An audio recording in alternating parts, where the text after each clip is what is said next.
I'd like to bring on John Klar to discuss this. He's a farmer, lawyer, political activist, and author of the book, Small Farm Republic. He joins us with his little Lammy to discuss. Thank you so much for being with us today. It's great to have you and your little friend there.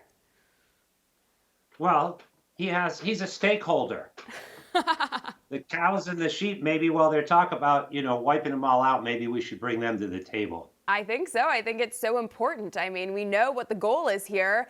It's just absurd. I mean, what do you make of all of this, John? Is slaughtering cows really the answer here as far as saving the environment is concerned, or is this more just outrageous liberal hogwash to force us into Agenda 30? Well, I think to call it liberal hogwash would be to give it too much credit. We could look at it as an opportunity as conservatives, because this is our chance to see just how little they know what they're talking about. And we can look through it very clearly with the cow killing effort to see the hypocrisy. This is backed by animal rights groups like PETA. They want to save the cows by killing them all. Wow. We see the fact that they're disconnected entirely from what they're talking about. In fact, Ireland, as you had sent me an article recently in Wall Street Journal, Ireland has a particularly good dairy industry, and this is dairy and beef in their cows, by the way. They have not been clear about which type of cows they would erase. But you can buy Irish grass-fed cheddar cheese right here in a Vermont store. So this does not seem to be as much the industrial type of farming that we see them targeting more in the Netherlands. And that's something I think it's really important, and one of the purposes of my book is to help people understand there's a big difference between cows or other animals raised in a confinement facility in an industrial operation and cows returned to rotational grazing, who are actually net benefit to the climate. If we're real about climate, then we would care about cows a lot more than EV cars and solar panels. Yeah, I should think so, especially to your point, the fact that groups like PETA and radical liberals who are all about saving the animals are just trying to kill them off. It makes absolutely no sense. But while we're on the topic of cattle and Agenda 2030, I have to ask you about lab-grown meat. I've read a couple articles pointing out the move toward this vile creation as part of the UN Agenda 2030 Sustainable Future, and they're ramping it up all over the place with these large factory production facilities.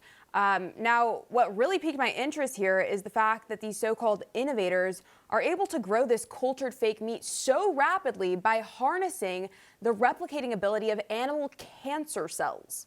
John, aside from the obvious here, what risks does this pose to consumers of this fake meat product? Well, so a lot of that would be speculative, and as far as the mRNA vaccine impacts, just like with humans, we don't really know, and they haven't been tested. Yeah. And I recently attended a very interesting workshop with Dr. Robert Malone in Virginia at the Beef Initiative, and he talked about these ideas of mRNA vaccines being used in animals. So we don't actually know whether they can pass through the animals to create potential problems either for the animals or for us. They do have potential uses to replace antibiotics in animals, but animals raised out in the air on the land as was intended, they don't really require all of these medications. But once again, we don't even have to look that far to see the folly when we come to the vat meat. The vat meat, which is patented, meaning profit-driven. The article you sent me by JBS, ironically, JBS is one of the largest processors of meats.